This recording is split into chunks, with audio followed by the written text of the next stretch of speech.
Good morning everyone, welcome to another session of read books with me. हम लोग बहुत ही इंटरेस्टिंग, हेल्पफुल, यूजफुल बुक पढ़ रहे हैं, the magic of thinking big by doctor David D Schwartz. ये मेरी सबसे पहली किताब थी जब मैंने पर्सनल डेवलपमेंट की जर्नी स्टार्ट की 1998 में। उस समय मैं कनॉट प्लेस से 375 रुपये की किताब खरीद के लाया था, मतलब डॉलर्स में आती हुई वो। कनॉट प्लेस में एक बुक स्टोर है, वहाँ से लेकर आया था। और अब तक पता नहीं कितनी कॉपीज में ले चुका हूँ, बिकॉज शुरू में मैंने गलती किया कि जब मैं किताब लेकर आया, मैंने पढ़ी, बहुत अच्छी लगी, किसी को मैंने प्रमोट की, उसने कहा मुझे दे दो, मैं पढ़ के वापस कर दूंगा, मुझे आज तक वापस ही नहीं की। पर ऐसे एक बार नहीं हुआ, दो बार ही हो गया, तीन बार हो गया, देन मैंने कानों को हाथ लगाया।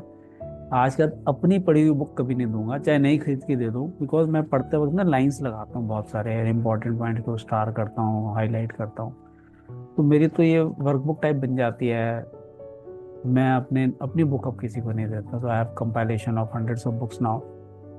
तो बहुत ही इंटरेस्टिंग किताब है। आज मैं शायद पांच छठी बार पढ़ रहा हूँ, सेवेंथ टाइम आपके साथ पढ़ रहा हूँ। And every time I read I learn new things and reminder आते हैं बहुत सारी चीज़ों के। काफ़ी सारी चीज़ें हम अप्लाई कर भी रहे हैं, बट स्टिल भूल जाता है इंसान over a period of time. फिर याद दिलाना जरूरी है अपने आप को हमें। तो आज हम डे 32 पर हैं और हम तो बुक चैप्टर पढ़ रहे हैं, you are but you think you are, right. तो कल जो हमने कंप्लीट किया था, तो उसके अंदर हम कहते हैं कि आपकी अपीयरेंस जो है उसके ऊपर बहुत फोकस किया होता नहीं, कि आपकी appearance is the first basis for evaluation other people have. You should be properly dressed. उन्होंने बोला कि आपके जो ड्रेसेस हैं, it does not talk to you, talks to other people also about you. तो उसके ऊपर फोकस चल रहा था, तो उसी को कंटिन्यू कर रहे हैं हम। The point is the better you are packaged, the more public acceptance you will receive. तो अपने आप को पैकेजिंग आजकल बहुत जरूरी है, तो आप अपने आप को प्रॉपर पैकेज करके चलें। Tomorrow watch who is shown the most respect and courtesy in restaurants, on buses, in crowded lobbies, in stores and at work. Observe करना शुरू करो कि किन लोगों को ज़्यादा रिस्पेक्ट दी जाती है। People look at another person, make a quick and often subconscious appraisal, and then treat him accordingly. वो सबकॉन्शियस लेवल पे एनालाइज कर लेते हैं कि बंदा रिस्पेक्टेबल है या नहीं है। We look at some people and respond with the hey Mac attitude. We look at others and respond with the yes sir feeling. तो ये yes sir किसके साथ निकलेगा? Who is properly packaged, properly dressed. Yes, a person's appearance definitely talks. The well-dressed person's appearance says positive things. It tells people here is an important person, intelligent, prosperous, and dependable. This man can be looked up to, admired, trusted. He respects himself and I respect him. उसकी बात, जो dresses हैं वो बोलती हैं, वो बताती हैं कि पर्सन इतना इंपॉर्टेंट है, इंटेलिजेंट है, प्रॉस्परस है, डिपेंडेबल है। वो बड़ी अच्छी लाइन है कि अगर वो अपने आप को रिस्पेक्ट कर रहा है, इसलिए मैं भी उसको रिस्पेक्ट दे रहा हूँ। The shabby looking fellow's appearance says negative things. It says here is a person who is not doing well. He is careless, inefficient, unimportant. He is just an average person. He deserves no special consideration. He is used to being pushed around. उसको वो respect नहीं देते जो शैबीली dressed person होगा, क्योंकि उसने packaging सही नहीं की अपने आप को, तो लोगों के माइंड में उसकी इमेज डिफरेंट बनती है। When I stress respect your appearance in training programs, almost always I am asked the question, I am sold. Appearance is important. But how do you expect me to afford the kind of clothing which really makes me feel right and which causes others to look up to me? ठीक है जी, लोग कहते हैं जो training के अंदर कि मैं आपका आइडिया एक्सेप्ट कर रहा हूँ कि हमें प्रॉपरली ड्रेस होने, लेकिन मैं अफोर्ड कैसे करूँ इतने महंगे कपड़े, राइट। बहुत अच्छे इसका आंसर दिया है इन्होंने इसको। That question puzzles many people. It plagued me for a long time, but the answer is really a simple one. ध्यान से सुनिएगा, चाहो तो लिख लो आप। Put twice as much and buy half as many. मतलब जो आपने खरीदने का बजट बनाया उसमें डबल पैसा डाल दो, लेकिन जितनी चीजें खरीदने उससे आधी चीजें खरीदो। क्लैरिटी हो रही है आपको? इसी प्रोसेस के अंदर commit this answer to memory, याद कर लो इसको। क्या है, दोबारा बोलता हूँ, pay twice as much and buy half as many. Double पैसे दो लेकिन खरीदो 50% चीजें। Commit this answer to memory, then practice it. Apply it to hats, suits, shoes, socks, coats, everything you wear. In so far as appearance is concerned, quality is far more important than quantity. I still remember after reading this book, मैंने पूरा अपना shopping pattern ही change कर दिया। मैं हमेशा कहता हूँ कि ऊपर से नीचे बताओ सबसे महंगी चीज़ कौन सी है, जहाँ मेरा बजट सेट होता है तो मुझे सस्ती चीज़ लेनी ही नहीं है।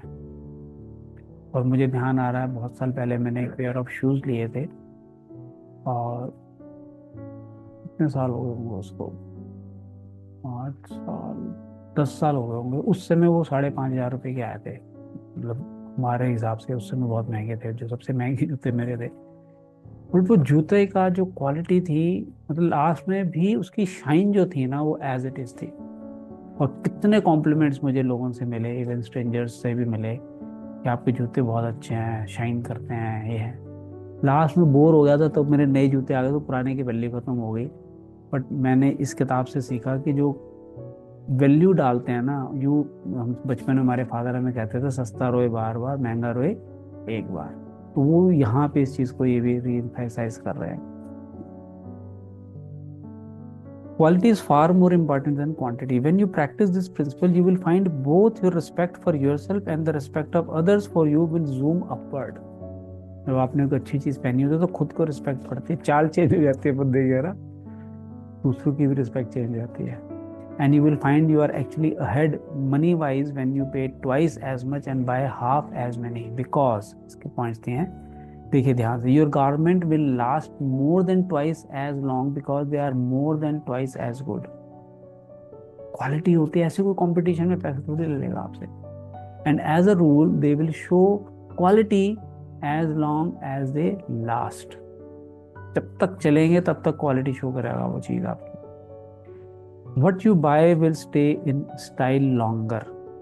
Better clothing always does. उसका वो फैशन नहीं जाएगा उसका। जैसे मैं यूजली पेयर वाइट शर्ट्स, तो कभी भी जब सेल लगी होगी, वाइट शर्ट पे सेल नहीं लगती कभी भी, वो कहते सर इस पे सेल नहीं लगेगी क्योंकि ये तो वैसे ही बिकती है, हमारी रेगुलर बिकती है। तो आप अगर वो लेंगे तो स्टाइल में रहेगा वो। Third point, you will get better advice.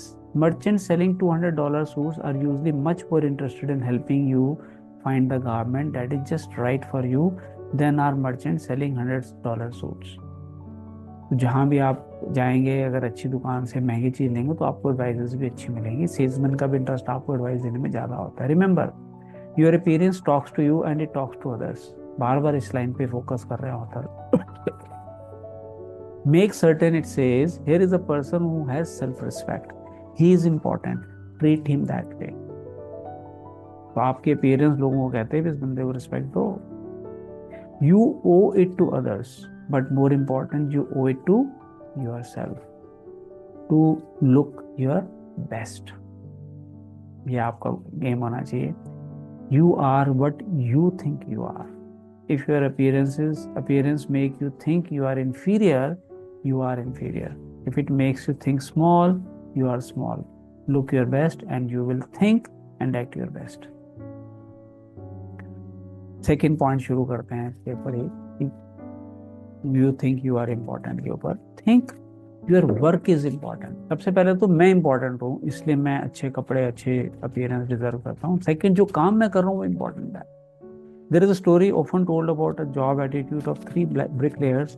It's a classic, so let's go over it again. आपने भी सुनी होगी, 3 लोग जो मजदूरी का काम कर रहे थे एक जगह पे।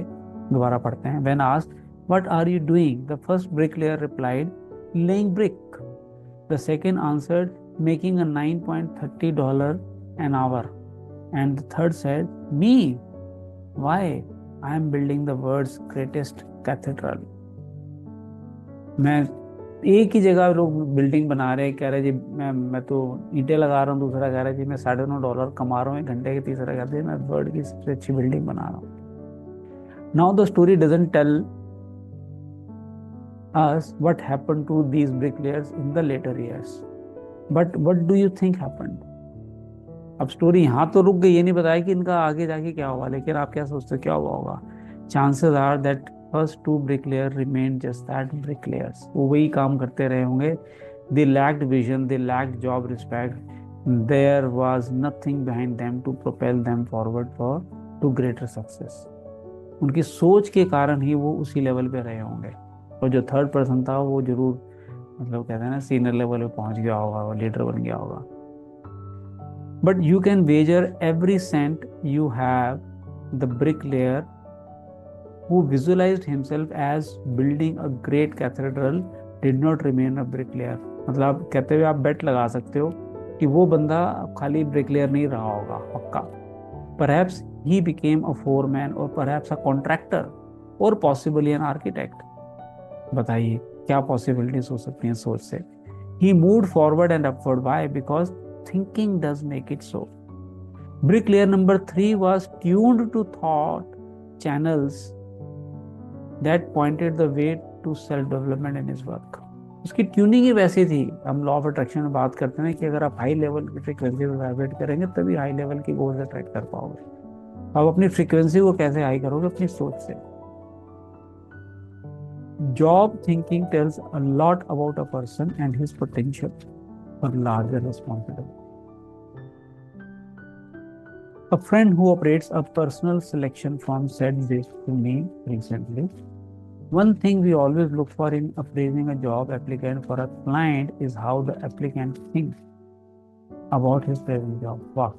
We are always favorably impressed when we find that an applicant thinks his present job is important, even though there may be something about it he doesn't like। तो जब वो किसी नए बंदे को हायर करते हैं उससे पूछते हैं आप जहाँ काम कर रहे हो वो जॉब कैसी है, और अगर वो अपनी प्रेजेंट जॉब को अच्छा समझ रहा है तो उस बंदे को हायर करते हैं। Why? Simply this: if the applicant feels his present job is important, odds are that he will take pride in his next job too. But naturally, we have found an amazingly close correlation between a person's job respect and his job performance।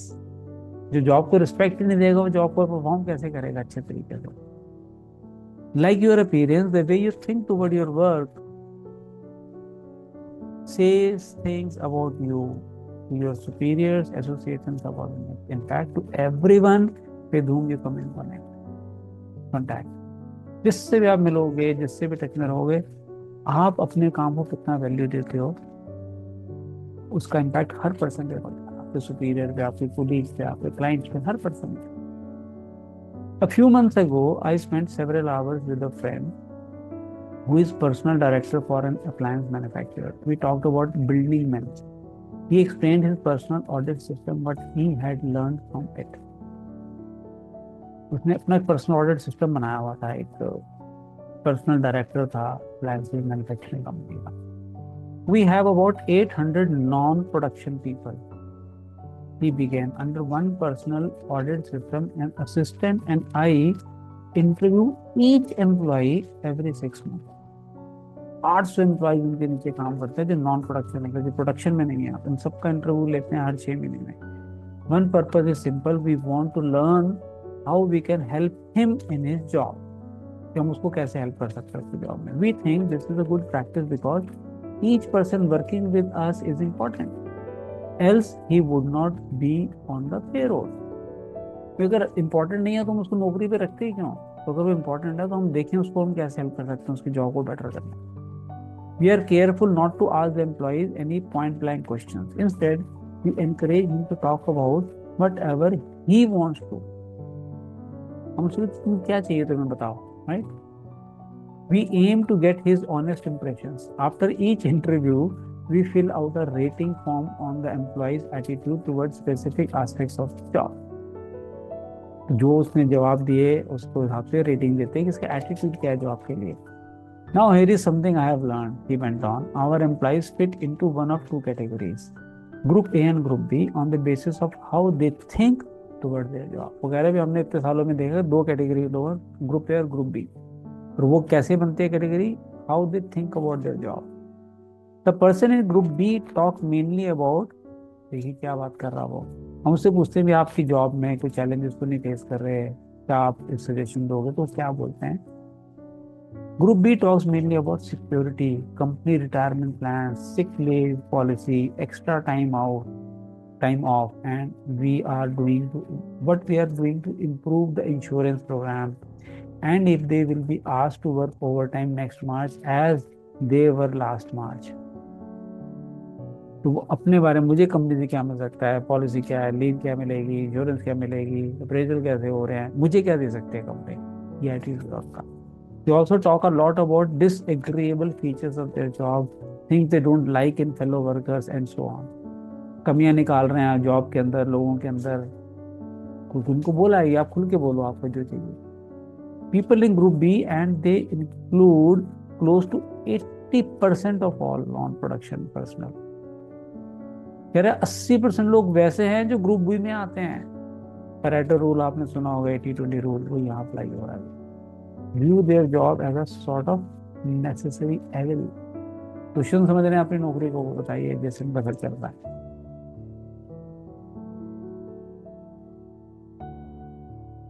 The Group A fellow sees his job two different classes. He is concerned about his future and wants concrete suggestions on what he can do to make faster progress. वो भी अपने future के लिए concern है, B भी future के लिए concern है, लेकिन ए क्या सोच रहा है कि मैं और क्या कर सकता हूँ जिससे कि मेरा फ्यूचर और बेटर बने. He doesn't expect us to give him anything except a chance. वो कह रहा है सिर्फ चांस दो, मैं अपना काम करके प्रूव करूंगा. The Group A people think on a broader scale. They make suggestions for improving the business. They regard these interviews in my office as constructive. But the Group B people often feel our personal audit system is just a brainwashing affair and they are glad to get it over. Group B सबसे फालतू के चोचलेबाजी करते हैं, करना कुछ है नहीं, हमें बुला के क्वेश्चन पूछ लेते हैं, करते हैं. मेरा बंद करो इसको. ग्रुप पे कह रहा है जी बहुत बढ़िया आइडिया है, कंस्ट्रक्टिव डिस्कशन होते हैं, सोच में देखिए कितना फर्क है. Now there is a way I check attitudes and what they mean to job success. All recommendations for promotion, ध्यान से सुनिए, pay increases and special privilege are channelled to me by the employee's immediate supervisor. अब नीचे से उसका जो supervisor है वो इनको बता रहा है, वाइस प्रेसिडेंट को, डायरेक्टर को, कि भैया इनको प्रमोशन किस किस को देनी है. अब देखिए क्या एनालिसिस है. ऑलमोस्ट इनवेरिएबली, यानी कि हमेशा, ज्यादातर, it's a group a person who was recommended. Promotion के लिए ग्रुप ए से ही बंदे का नाम आता है. And again almost without exception problem come from group B category. Problem B category के लोगों का. सोच. The biggest challenge in my job, he said, is to try to help people move from Group B to Group A. हम मुश्किल लगता है group B से group A में लाने को लोगों को, बहुत बड़ा चैलेंज है. It's not easy, though, because until a person thinks his job is important and thinks positively about it, he can't be helped. वही अपनी जॉब को सीरियसली ले रहा, मैं कैसे हेल्प करूंगा, ये बताइए. This is concrete evidence that you are what you think you are. What your thought power directs you to become. Think you are weak. Think you lack what it takes. Think you will lose. Think you are the second class. Think this way and you are doomed to mediocrity.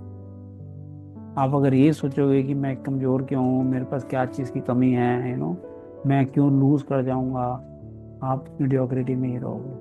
But think instead, I am important. सोचिए, I am important. I do have what it takes. I am a first class performer. My work is important. Think this way and you are headed straight to success. The key to winning what you want lies in thinking positively towards yourself. The only real basis other people have for judging your ability is your actions. And your actions are controlled by your thoughts. ये line मुझे आज भी याद है, मैं बार बार कहता हूँ, your actions are controlled by your thoughts. You are what you think you are. बार बार इस लाइन को फोकस कर रहे हैं. Wear the shoes of a supervisor for a few moments and ask yourself which person you would recommend for a raise or a promotion. सोचिए किस तरह category A के लोग प्रमोट करेगा, कैटेगरी बी के लोगों को प्रमोट करेगा।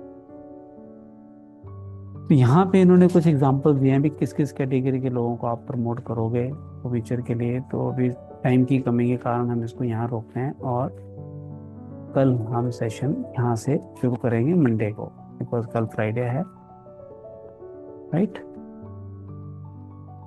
सो with this we complete today's session. Day 32 is done, इसको मैं टिक कर देता हूँ और डे 33 हमारा शुरू होगा। I believe you are enjoying listening to this book.